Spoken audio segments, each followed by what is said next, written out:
আমাদের গতকাল কি আমাদের যে মাননীয় বিধায়ক আমাদেরকে এই বিশাল করে মধ্যলক্ষ্মী নবপ্রার্থিত একটা বাড়িতে আগুন লাগে।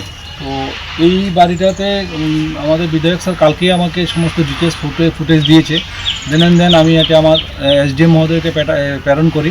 তো এসডিএম ম্যাডাম আমার তৎক্ষণাৎ ইনস্ট্রাকশন দিয়েছে যে as per sub divisional disaster relief fund থেকে ওদের যেহেতু ঘরটা একদম বসত ঘর, যেটা একদম টোটালি ভয়াবহ বিস্ফোরণের মাধ্যমে পুরো ঘর জ্বলে গেছে, কিচ্ছু নেই, পুরো ভস্মীভূত হয়ে গেছে।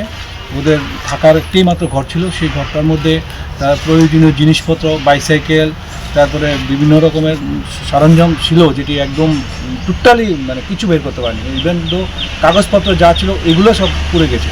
তো এতটাই বেদনাদায়ক ঘটনা যে আমি আজকে ভিজিট করে দেখলাম ওনার এক ছেলে এক মেয়ে, ওনার স্ত্রী মারা গেছেন অনেকদিন আগেই, কিন্তু ওনার মেয়ে এবং ছেলে দুটোই অ্যাবনর্মাল।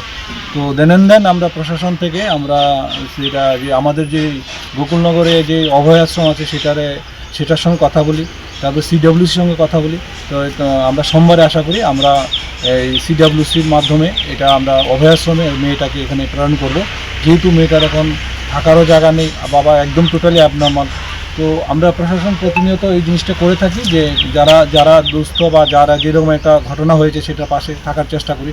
পাশাপাশি এলাকার জনগণ এবং সর্বতভাবে সাহায্য করেছে।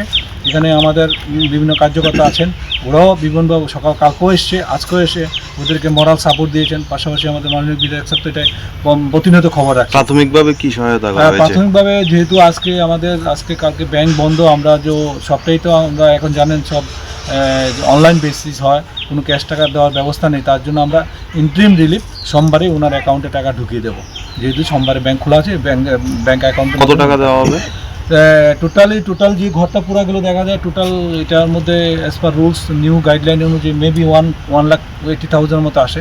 তো এটা ফ্রিজ ম্যানেরা এটাকে দেওয়ার ব্যবস্থা হবে।